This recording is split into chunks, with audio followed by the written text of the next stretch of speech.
let's just get right into Awesome. it. You watched the Sean Ryan podcast with Billy Carson. I did, yes. What do you think of this whole, like, you know, like we were amazing. We are not at the forefront of technology. We are according to this, right? We were coming out of the Stone Age, and we just kill each other, and it's war and war. But at one point in time, there was this amazing technology that dealt with like the golden ratio and mathematics and anti-gravity and moving large stones to build and being in line with the stars, and then how they actually talk about the gods in a very different way than just Jesus Christ, you know?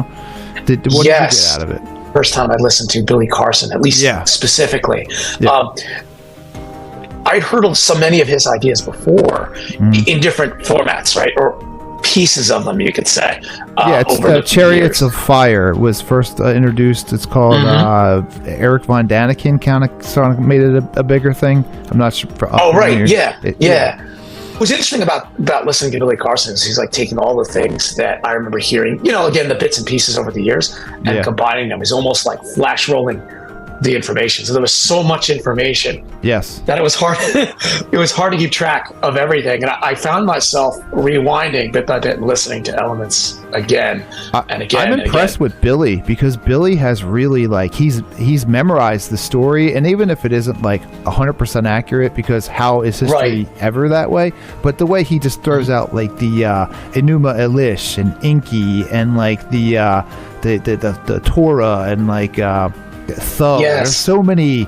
You talk about like the Marvel Cinematic Universe. This is like our universe, right? People forget. Yeah, right. We have rich history. Like, isn't it weird that we have like Egypt? Egypt was found not that long ago. Some German dude found it a couple hundred years ago and unearthed it.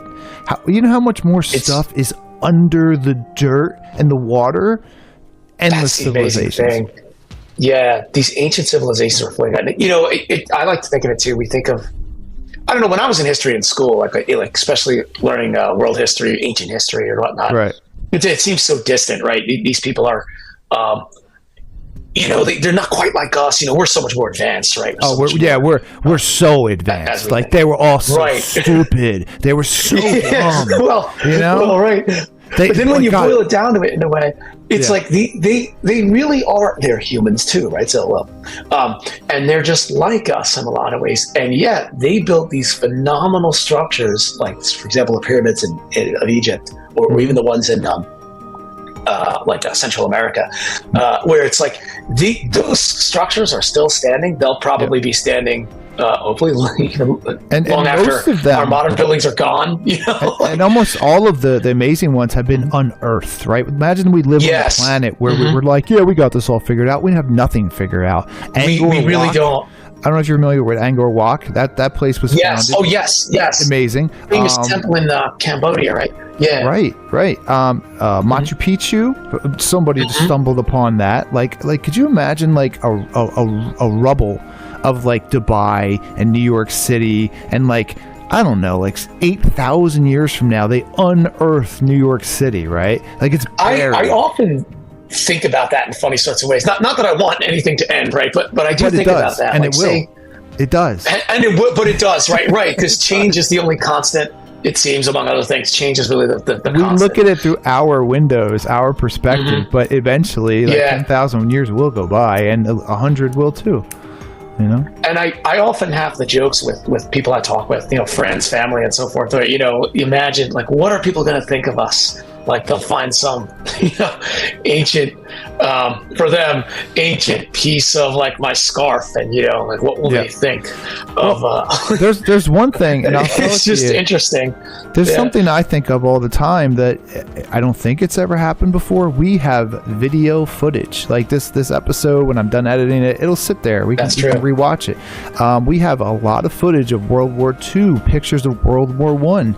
Before all that, 500-600 years ago, it was just the books, right? But now, you're right. They'll be able to watch the Goodfellas or The Godfather 300 years from now. Yeah, you know what? That's a good point. They won't have to. They might not have to extrapolate. Well, they might think a lot of the world looks like the United States or Goodfellas, but Right. they might not. Hopefully, it isn't that bad in their minds. But although, don't get me wrong, I love those movies. Yeah. But you wonder, like, how much they may not have to extrapolate as much out of the data that we had, perhaps, to do about ancient Egypt. It's interesting. Like they're able to, and there's still so much we don't know, as you stated earlier. It's just amazing. Well, I know more than I used to. Right? There's the land of Kemet. Right. The land of Kemet was before before Egypt, and I don't know if you know this, but when the Egyptians were in Egypt, they didn't build most of the things there. They inherited them. It's like New Yorkers not knowing where the Statue of Liberty came from, and then built New York again on top of Right. That I thought was interesting, and I was not, at least according to him, I wasn't aware of that telling of the story, or even that, that what we think, they just built these great monuments out of nothing, out of nowhere, let's say. And perhaps the period that we're looking at in Egypt, they just inherited them. They weren't. It's not like they were there the whole, and they weren't there the whole time, or maybe they were. It's fascinating though. They heard about who was there prior, and even like when I was a kid, I thought that the Greeks and the Italians, Rome, I'm like, they're the beginning. No, they were the reset. And even like Alexander the Great, one of the things he did, he went to Egypt after he conquered it, and he blended, I don't know if you've ever seen it, but he blended both of their faiths. And you could see it in some of the crypts, how they have like Catholic and Egyptian. And that's kind of how he was able to win over so many people, because he didn't just destroy the old world. He went with it because he had so much respect for the Egyptians.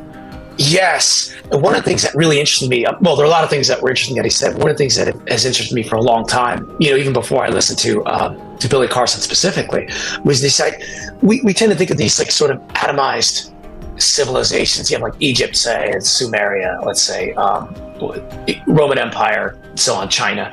But really, like, there's a kind of continuum. At least I can draw, like when he was describing Noah's Ark. And I actually remember reading the Epic of Gilgamesh in World Lit class. And I remember reading it and thinking, good, this is amazingly similar. And what's fascinating is all, subsequent civilizations did, among others, was sort of borrow their stories. They're almost like these timeless stories that just travel. And, you could change maybe the names of the characters and some minor details. That's what they did. But that's basically what they did, yeah. And I always loved that. I think that's fascinating. It's sort of the link back through the Noah's Ark story, right? It's like a link. You can go back to the Epic of Gilgamesh and say, "Oh, look, this came from there." It's good you know all about our creation that. stories or myths or legends. I didn't know about that, right? I knew about Noah first, right? Because I grew up before the internet, so they were just telling me things. But like, it makes a lot more sense when you hear it, when you think of it through the Gilgamesh story, as opposed to Noah, where it's like he rounded up 2 animals and then he got his wife and they got on a boat and then they got on a boat. Right. But it makes so much more sense when like the gods were angry and like the world was it makes it seem more realistic. And all those religions does have in a lot of ways, they all have a tale of the flood. The Indian texts do, all the texts do. So obviously there was some sort of mass destruction that happened. And like Billy Carson's painting it like, there were real gods that walked this earth, like real people from outer space or interdimensional. Right, the idea of like they did extraterrestrials, right?